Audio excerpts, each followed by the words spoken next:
sini kami akan melakukan wawancara kepada salah satu guru matematika di SMA Negeri 1 Angkola Timur. Ikuti keseruannya.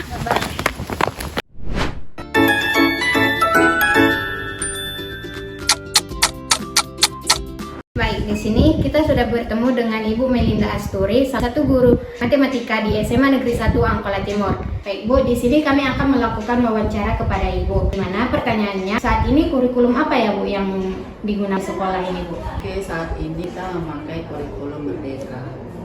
Ya, kira-kira bagaimana ya pendapat Ibu tentang kurikulum tersebut? Kurikulumnya bagus. Kenapa Ibu bilang bagus? Namanya kurikulum Merdeka. Itu diberikan kebebasan kepada kita pihak sekolah, guru, siswa untuk mengembangkan di lapangan. Nah, jadi kalau menurut Ibu bagus. Ya, bagus ya, Bu ya. Iya.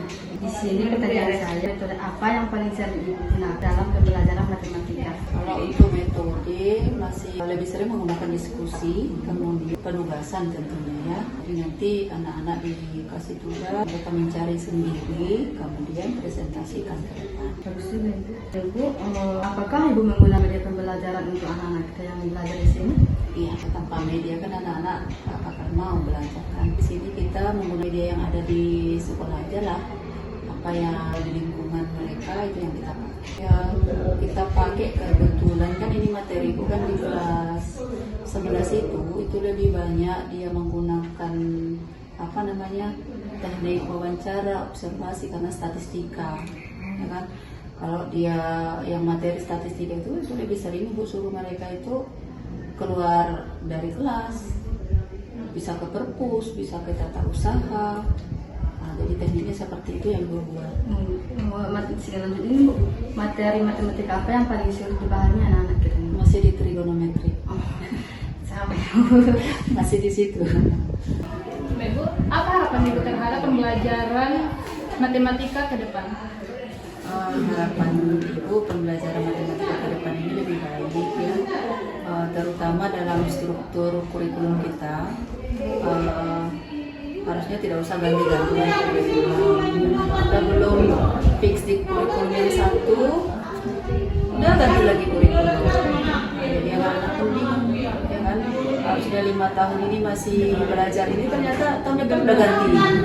Namanya itu ya, kurikulum dipersiapkan untuk jangka panjang saja, jangan terlalu singkat ya. Bu, yang terakhir Bu, kami juga minta saran kepada Ibu untuk kami calon guru matematika. Oke. Saran Ibu untuk adik-adik lah ya, penerus kami guru matematika, selain kuasailah matematika itu mulai dari konsepnya.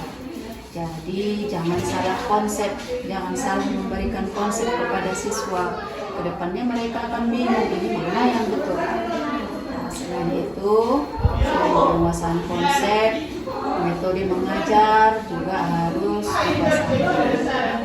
Jangan pula nanti anak-anak lebih tahu daripada kita, ya kan?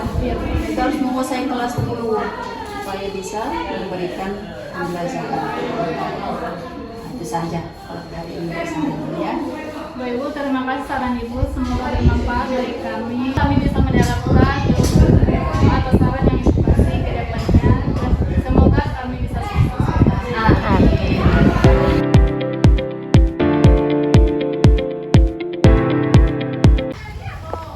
Mungkin cukup sekian dari kami. Sampai dadah Rina. 1, 2, 3 ya. Cukup sekian dari kami. Dadah. Ulang.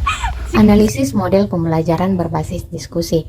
Model pembelajaran berbasis diskusi adalah model pembelajaran yang menempatkan peserta didik sebagai pusat pembelajaran melalui kegiatan bertukar pendapat, gagasan, dan informasi untuk memecahkan suatu masalah atau memahami suatu konsep.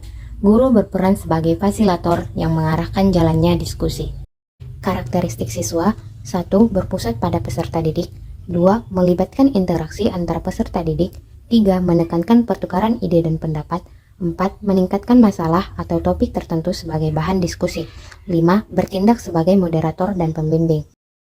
Kelebihan model pembelajaran: meningkatkan kemampuan berpikir kritis dan analitis, melatih keberanian mengemukakan pendapat, mengembangkan kemampuan sosial dan kerjasama, meningkatkan pemahaman konsep melalui pertukaran ide, menciptakan suasana belajar yang aktif dan demokratis. Kelemahan model pembelajaran membutuhkan waktu yang relatif lama, tidak semua peserta didik aktif berpartisipasi, diskusi dapat keluar dari topik jika tidak dikendalikan dengan baik, sulit diterapkan pada kelas yang sangat besar, hasil pembelajaran dapat dipengaruhi oleh kemampuan komunikasi peserta didik. Rekomendasi, berdasarkan analisis yang telah dilakukan, model pembelajaran berbasis diskusi layak diterapkan karena mampu meningkatkan keaktifan, kemampuan berpikir kritis, komunikasi, dan kerjasama peserta didik. 1, 2, 3. Cukup sekian dari kami. Dadah!